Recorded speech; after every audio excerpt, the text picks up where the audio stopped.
היי כולם, ברוכים אלינו לטיוטון שלי, וכן היום אני חוזרת לכם איך להפוך סליים נגיד כזה שהוא קשיח לסליים הרבה יותר נעים.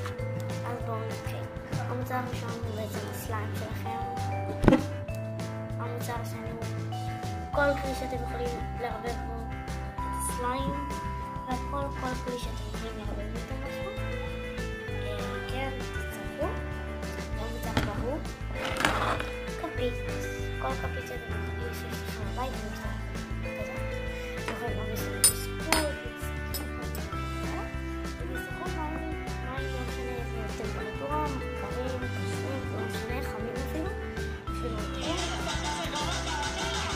כן, אז תצטרכו סבון, ותצטרכו לשים בפנים שתי לחיצות של סבון ידיים, וכן, בואו נתחיל.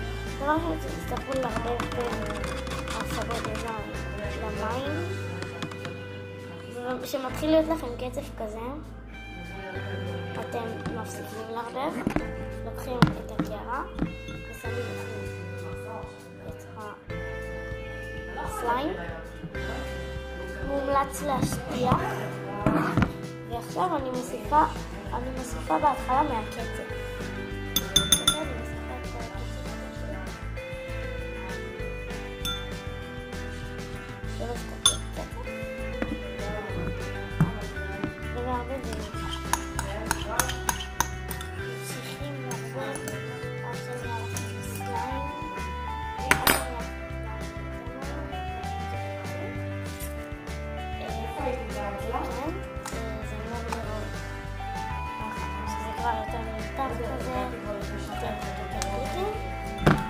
אז אתם ממשיכים עד שאתם מגיעים לתוצאה שאתם רוצים.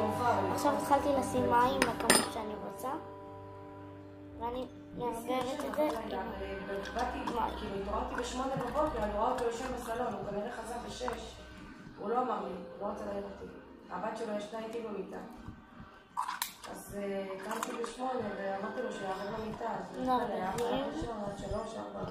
מערבבים את זה עם המים, ואם זה מתחיל להתפרק לכם ככה, אז אתם לוחצים עליו כמה שניות, זה מתחבר, הופך להיות יותר טוב, וזה אמור להתחיל להיות כזה קצפי, סוג של.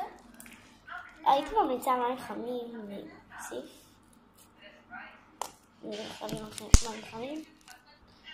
טוב, אז חזרתי, וזה הסליים נהיה טוב, והוא אמור להתחיל להיות לכם ככה כזה, נמתח ושקוף כזה, ואם קצת יצא לכם עוד מזה, אז כן, אל תדאגו לגבי זה. אני אעשה לכם חלק 2, פשוט אני הולכת להתלבש וכן, אני אחזור לכם.